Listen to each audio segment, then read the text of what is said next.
Hello friend, आप सभी का स्वागत है आर के क्लासेस यूट्यूब चैनल पर। आज की इस वीडियो में हम माध्यमिक शिक्षा आयोग, जिसको हम मुदालियर आयोग भी बोलते हैं, इसके बारे में डिस्कस करेंगे। देखिए, हमारा देश 1947 को आज़ाद हुआ था।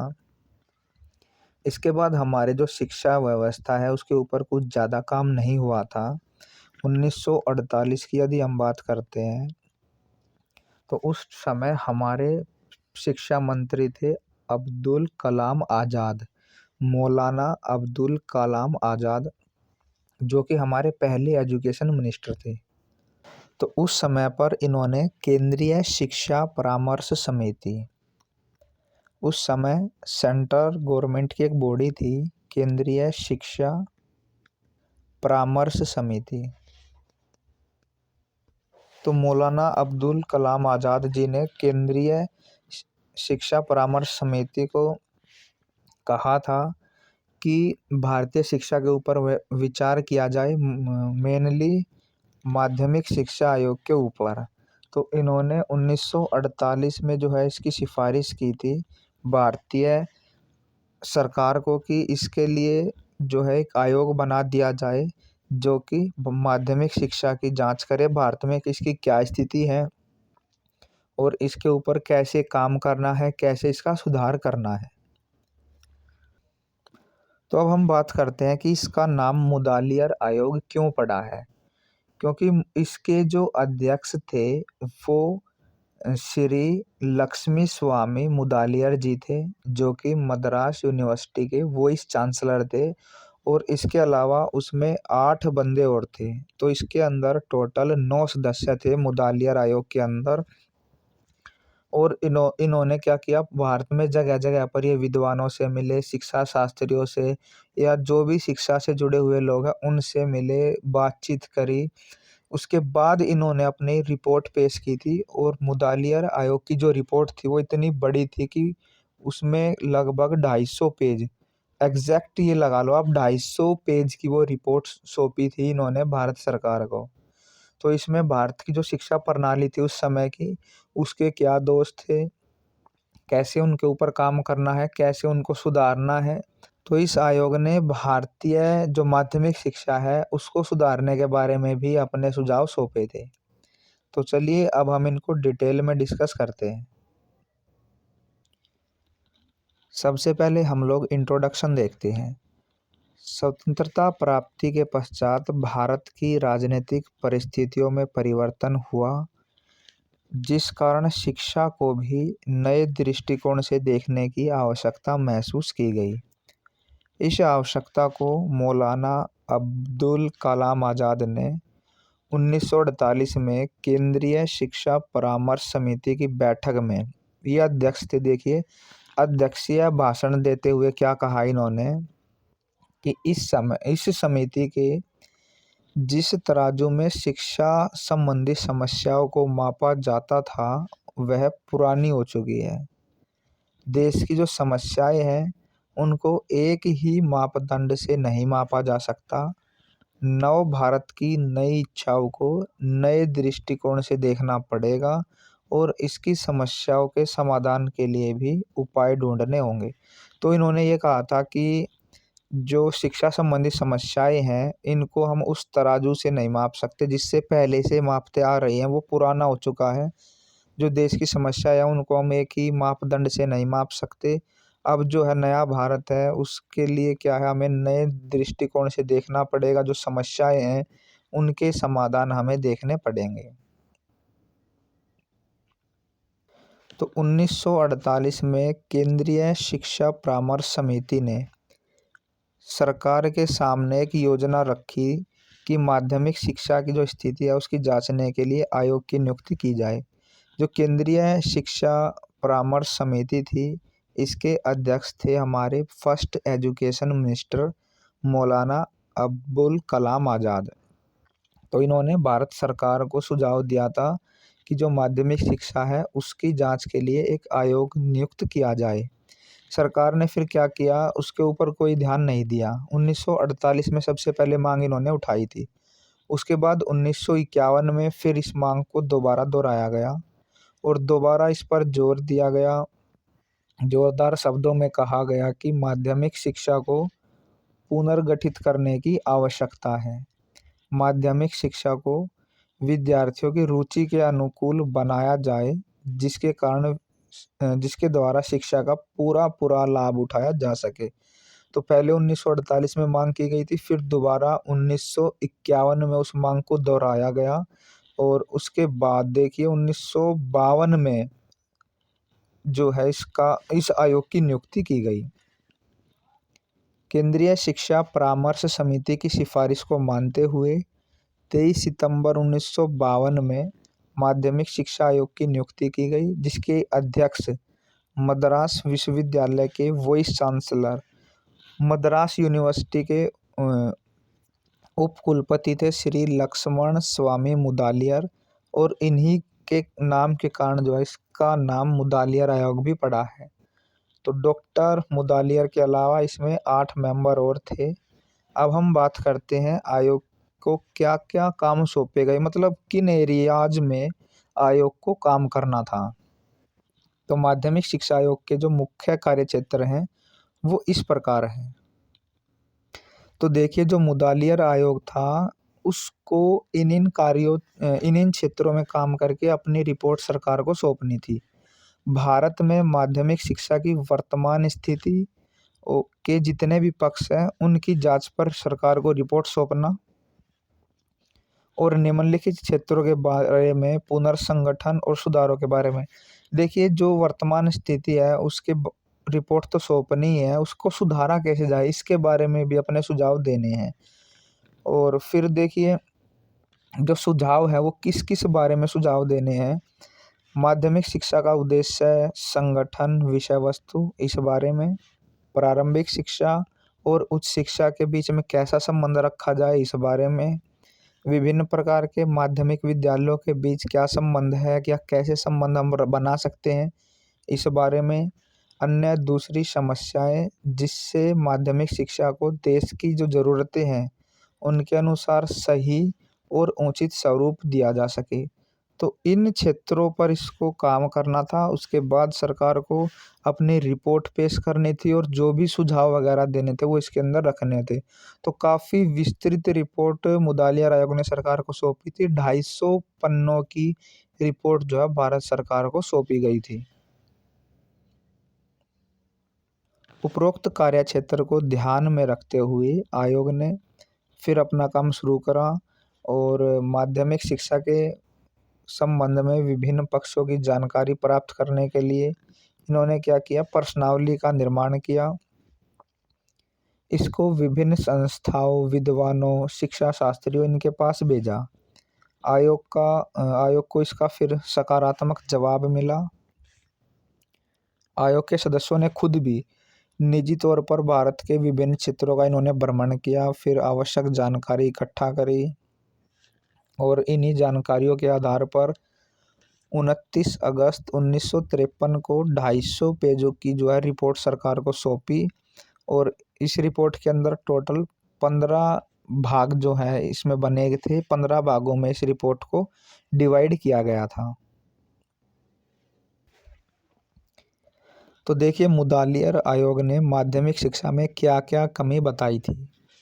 आयोग ने माध्यमिक शिक्षा के संबंध में सुझाव देने से पहले उन्होंने दोष बताए थे कि जो वर्तमान शिक्षा प्रणाली चली हुई है उसमें ये दोष हैं। तो इनका वर्णन इस प्रकार है।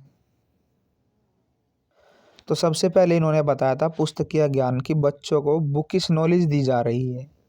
आयोग ने अनुभव किया कि प्रचलित माध्यमिक शिक्षा केवल पुस्तकीय ज्ञान भरपूर, मशीनी और रूढ़िबद्ध थी।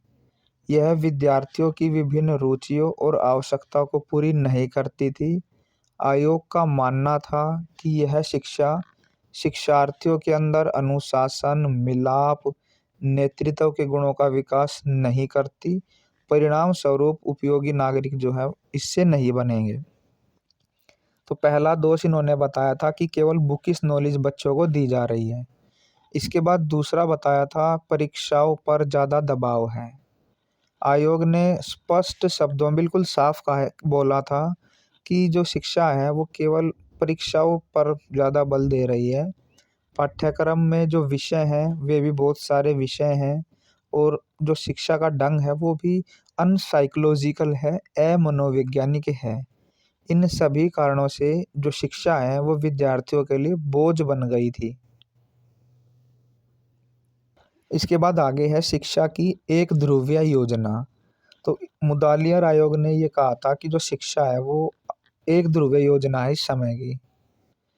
तो उसका एक ही उद्देश्य है कि भाई बच्चों को जो यूनिवर्सिटी में जाने के लिए तैयार करना, परिणाम स्वरूप यह शिक्षा बच्चों और शिक्षकों को के अपने आप को उत्तम से अति उत्तम प्रदर्शित करने में क्या है असमर्थ थी। मतलब उस समय की जो शिक्षा थी मुदालियर आयोग ने ये कहा था कि वो केवल बच्चों को जो है यूनिवर्सिटी में जाने के लिए तैयार कर रही है, ऐसा कोई भी ज्ञान बच्चों को नहीं दिया जा रहा जो उनके जीवन में काम आए।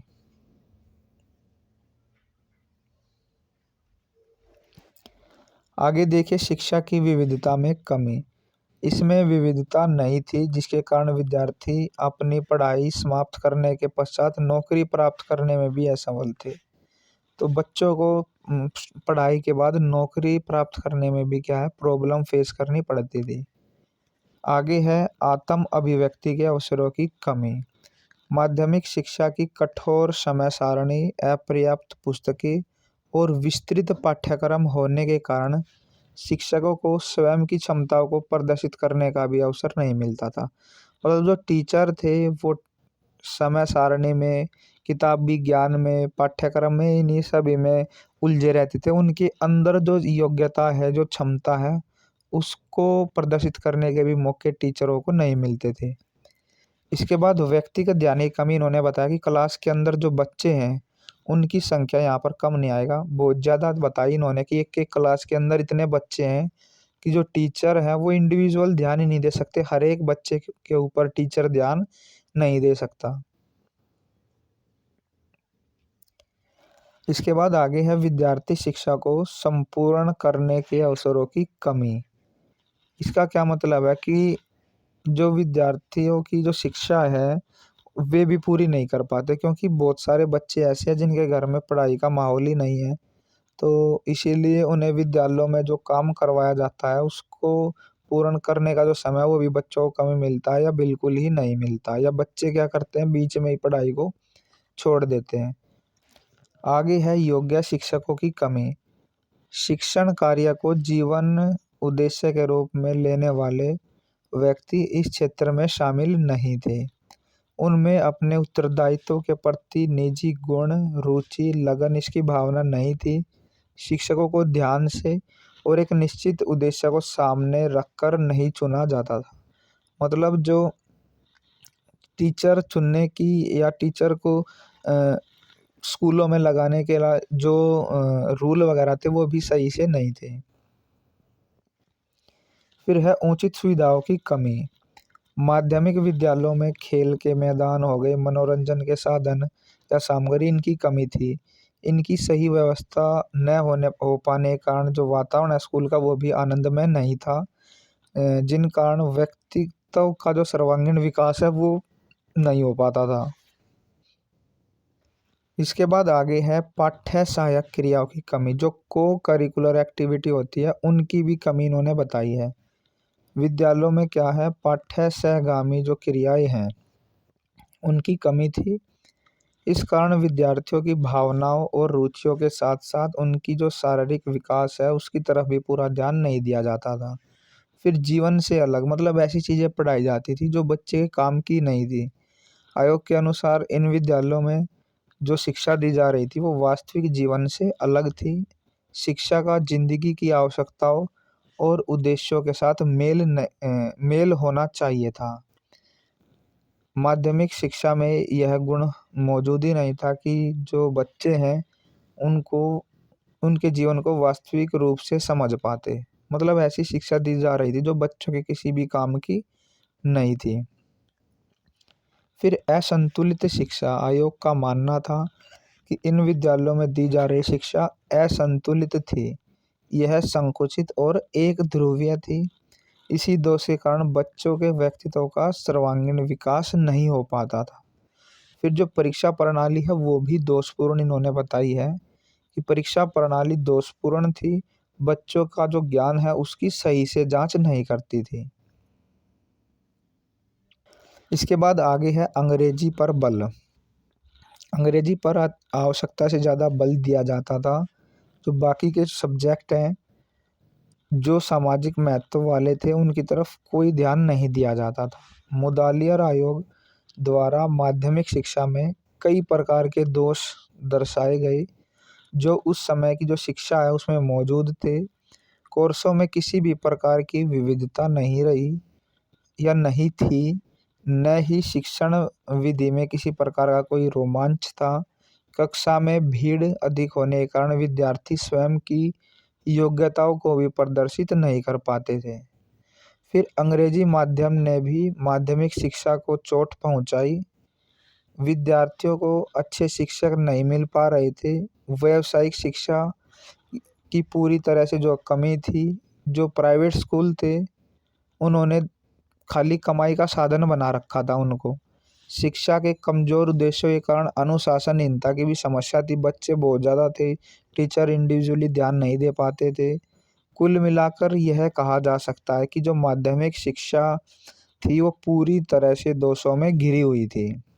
तो इस वीडियो के अंदर हमने मुदालियर आयोग का इंट्रोडक्शन देखा और उसने उस क्या-क्या काम जो है सरकार ने उसको सौंपे थे और उन्होंने फिर पूरे देश में भ्रमण किया। बहुत सारे जो विद्वान, शिक्षा शास्त्री या स्कूल हैं उनको प्रश्नावली भेजी और फिर उनको पॉजिटिव फीडबैक मिला और वे खुद भी उन्होंने भ्रमण किया और उसके बाद जो उस समय पर जो भी माध्यमिक शिक्षा के दोष थे, उनका उन्होंने विस्तृत रूप से वर्णन किया और इन दोषों को हमने इस वीडियो के अंदर डिस्कस कर लिया है। देखिए ये जो रिपोर्ट थी 250 पेजों की रिपोर्ट थी। एक वीडियो के अंदर हम इसको कवर नहीं कर सकते। इसके 2-3 पार्ट आएँगे, उसके बाद हमारा टॉपिक पूरा कंप्लीट हो जाएगा।